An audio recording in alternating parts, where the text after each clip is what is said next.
Après dîner, l'empereur s'effuyait de porter mon atlas, voulant y vérifier le résumé de tout ce qu'il venait de parcourir dans ses livres sur l'Afrique, était étonné de l'y retrouver si fidèlement.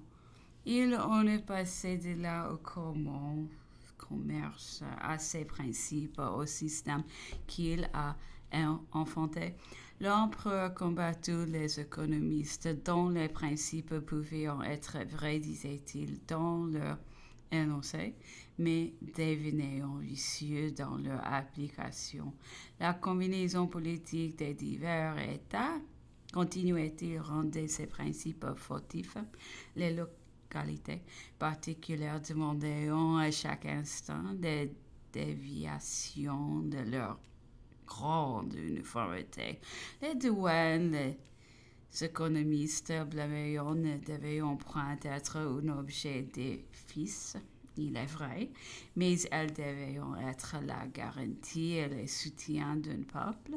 Elles devaient suivre la nature de l'objet du commerce. La Hollande, sans production, sans manufacture, n'ayant qu'un commerce d'entrepôts et de commissions, ne devait connaître ni entrave ni barrière.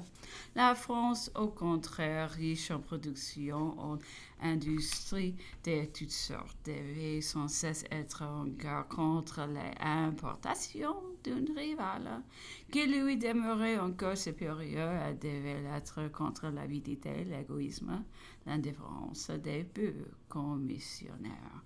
Je n'ai garde, disait l'empereur, de tomber dans la faute des hommes à système moderne, de me croire par moi seul et par mes idées la sagesse des nations. La vraie sagesse des nations, c'est l'expérience. Et voyez qu'en raisonnant les économistes, ils nous vantons sans cesse la prospérité d'Angleterre et nous la montrons constamment plus modèle. Mais c'est elle dont le système des douanes est le plus lourd, les plus absolus. Et ils déclamant sans cesse contre les douanes, ils voudraient nous les interdire. Ils prescrivent aussi les prohibitions et l'Angleterre est celle qui a donné l'exemple des prohibitions. Et elles sont en effet nécessaires pour certains objets. Elles ne sauraient être suppliées par la force des doigts et contrebande. Et la fantaisie ferait manquer le bout du législateur. Nous demeurons encore en France bien arrière sur ces matières délicates. Elles sont encore étrangères ou confuses pour la masse de la société. Cependant, quel pas n'avions-nous pas fait? Quelle rectitude d'idées n'avait pas répondu la seule classification graduelle que j'avais consacrée de l'agriculture, de l'industrie et du commerce? Oh, j'ai si distinct et d'une gradation si réelle et si grande. Première, l'agriculture, l'âme, la base première de l'empire. Deuxième, l'industrie, l'aisance, le bonheur de la population. Troisième, le commerce extérieur, la surabondance, le bon emploi des deux autres. L'agriculture n'a cessé de gagner durant tout le cours de la Révolution. Les étrangers la croyaient perdue chez nous. 1814, les Anglais ont été pourtant contraints de confesser qu'ils avaient un peu au point à nous montrer. L'industrie ou les manufactures et le commerce intérieur ont fait souvent des progrès immenses. L'application de la chimie aux manufactures les a fait avancer à pas de géant. J'ai imprimé une langue qui se sera partagée de toute l'Europe. Le commerce extérieur, infiniment dessus dans ses résultats aux deux autres, leur a été aussi constamment subordonné dans ma pensée. Celui-ci est fait pour les 12 autres. Les deux autres ne sont pas faits pour lui. Les intérêts de ces trois bases essentielles sont divergents souvent opposés. Je les ai constamment servis dans leur rang naturel, mais n'ai jamais pu ni dû les satisfaire à la fois. Le temps fera connaître ce qu'ils me doivent en tous les ressources nationales que je leur ai créées, le franchissement des Anglais que je vais ménager. Nous avons à présent le secret du traité de commerce de 1783.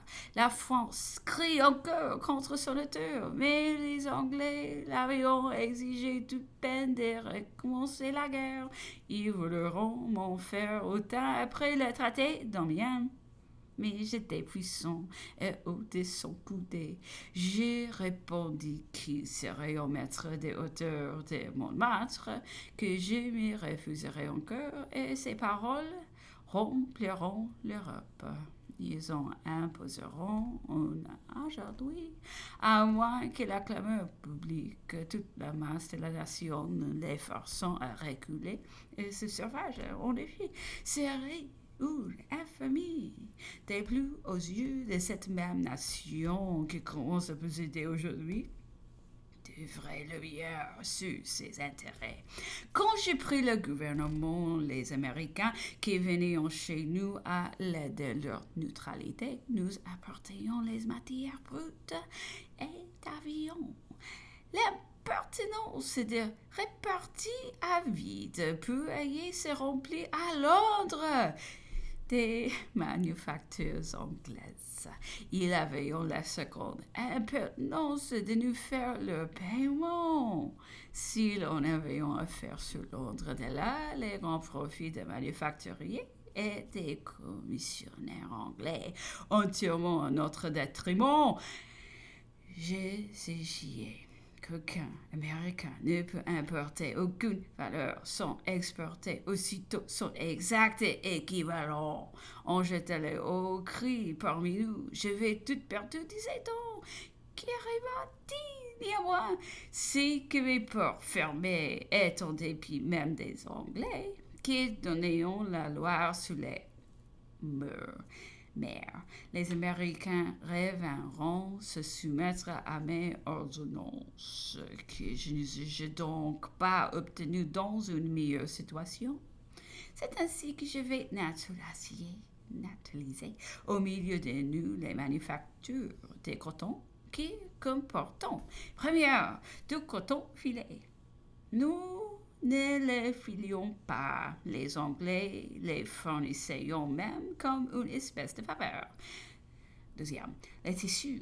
Nous ne les faisions point encore. Ils nous venaient de l'étranger. Troisième, enfin, l'impression. C'était notre seul travail. J'ai voulu acquérir les deux premières branches. J'ai proposé au Conseil d'État de prohiber l'importation en Italie.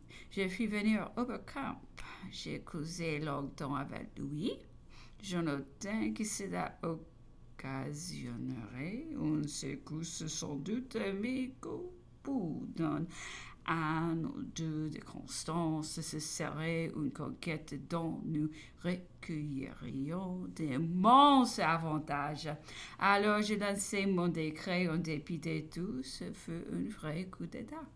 Je me contentais d'abord de prohiber les tissus. J'arrivai enfin au coton filet, et nous possédons aujourd'hui les trois branches à l'avantage immense de notre population détriment et à la douleur insigne des Anglais, ce qui prouve qu'en administration comme à la guerre peut réussir, il faut souvent mettre de caractère. Si j'avais pu réussir à faire filer le lin comme le coton, et je vais faire 1 million plus près de l'invention que j'aurais obtenue indubitablement sans nos malheureuses circonstances. J'en serais venu à prohiber le coton si je n'eusse pu le naturaliser sur le continent. Je m'occupais pas moi d'encourager les soies comme un empereur et roi d'Italie. Je comptais 120 millions de rentes en récolte des soies. Le système de licence était vicieux, sans doute. Tu m'écartes de l'avoir posé comme principe, il était de l'invention des Anglais, et pour moi, ce n'était qu'une ressource du moment. Le système continental lui-même, dans son étendue et sa rigueur, n'était, dans mes opinions, qu'une mesure des guerres et des circonstances. La souffrance et l'anisement du commerce extérieur sur mon règne était dans la force des choses, dans les accidents du temps. Au moment des paix, le revenait aussitôt à son niveau naturel. Lundi 24. L'empereur avait passé les 24 heures entières, disait-il, dans ses moniteurs sur la Constituante. Il s'en était amusé comme d'un roman. Il y voyait, observait-il, prendre les hommes qui ont plus tard joué un si grand rôle. Toutefois, il avouait qu'il était nécessaire d'avoir une idée des ressorts extérieurs. Autrement, ce qu'on lisait sur cette assemblée perdait beaucoup de son intérêt, de sa couleur, demeurait souvent même intelligible. L'esprit des premiers moments, les premiers intérêts de la Révolution demeuraient entièrement souterrains. Après dîner, l'empereur a beaucoup parlé sur l'artillerie. Il eût désiré plus d'informité dans les pièces, voire de subdivisions. Les généraux étaient souvent hors d'état de juger leur meilleur emploi, et rien ne pouvait être supérieur aux avantages de l'uniformité dans tous les instruments et tous les accessoires. L'empereur s'est plaigné qu'en général, l'artillerie ne tirait pas assez dans une bataille. Les principes à la guerre étaient qu'on ne devait pas manquer de munitions quand elles étaient rares. C'était l'exception. Hors de cela, il fallait toujours tirer.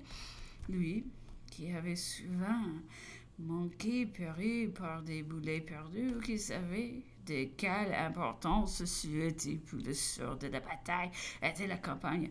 Il était d'avis de tirer sans cesse, sans calculer les dépenses des boulets. Bien plus sûr, au lieu, disait-il, fuir le poste de danger, il se serait mis à 303 plutôt qu'à 100. À la première distance, les boulets passant souvent sur la tête. À la seconde, il faut que tout tombe quelque part. Il disait qu'on ne pouvait jamais faire tirer les artilleurs sur les masses d'infanterie quand ils se trouvaient attaqués eux-mêmes par une batterie opposée. C'était lâcheté naturelle, disait-il gaiement, violent instinct de sa propre conversation. Un attireur parmi nous s'est récrié contre une telle observation. C'est pourtant cela continuait. L'empereur, vous mettez aussitôt en garde contre qui vous attaque. Vous cherchez à le détruire pour qu'il ne vous détruisez pas.